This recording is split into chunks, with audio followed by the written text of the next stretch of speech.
Can I start by asking you to tell us about this collection and its contributors and the inspiration behind it?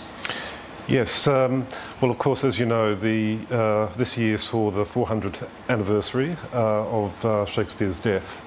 But I suppose the conceit behind the book is that what we've got with Shakespeare is an ongoing life of creativity. So although we're marking the death of that man, what we're also celebrating is the ongoing creative vitality of the works themselves.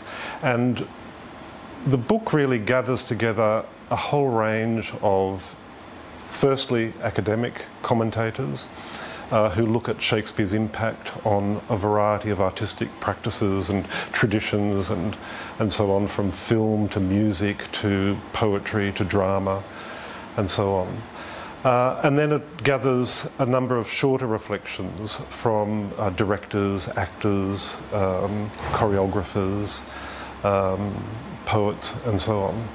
I mean, in his essay in the collection on Shakespeare and the theatre, Paul Prescott calls Shakespeare's plays adaptogenic.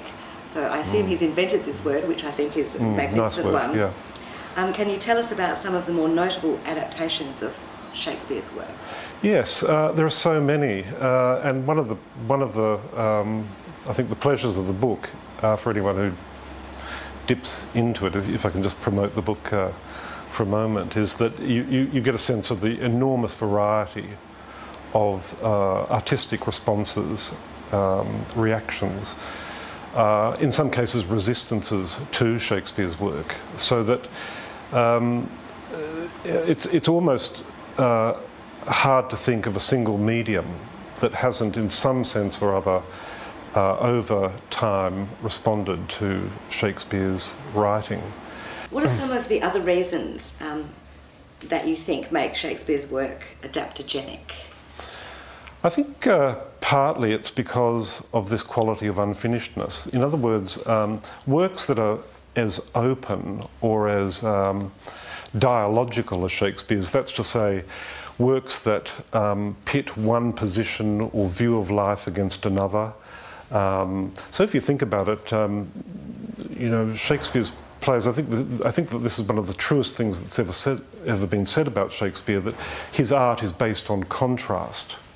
So again and again we have contrasting characters who represent contrasting perspectives on life, contrasting ways of living, valuing and so on. So when you have works that are so clearly structured around contrast, contrasting views on life and contrasting ways of valuing experience and so on, I think you have works that provide openings for very different sorts of people to find the part of that play or the perspective within that play that they most easily identify with. So these are works that lend themselves to any number of different perspectives on life. The critic Frank Commode came up with a really lovely phrase for this. It wasn't just in relation to Shakespeare, but I think it applies very, very well to Shakespeare's works.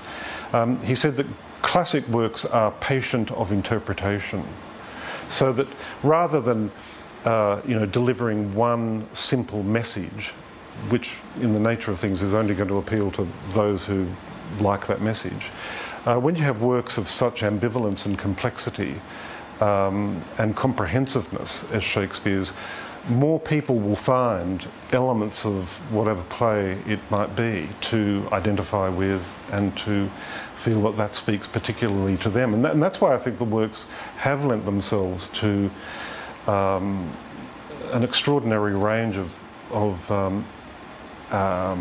artists and thinkers who take one part of the play and then can make that the sort of creative spark for their own work.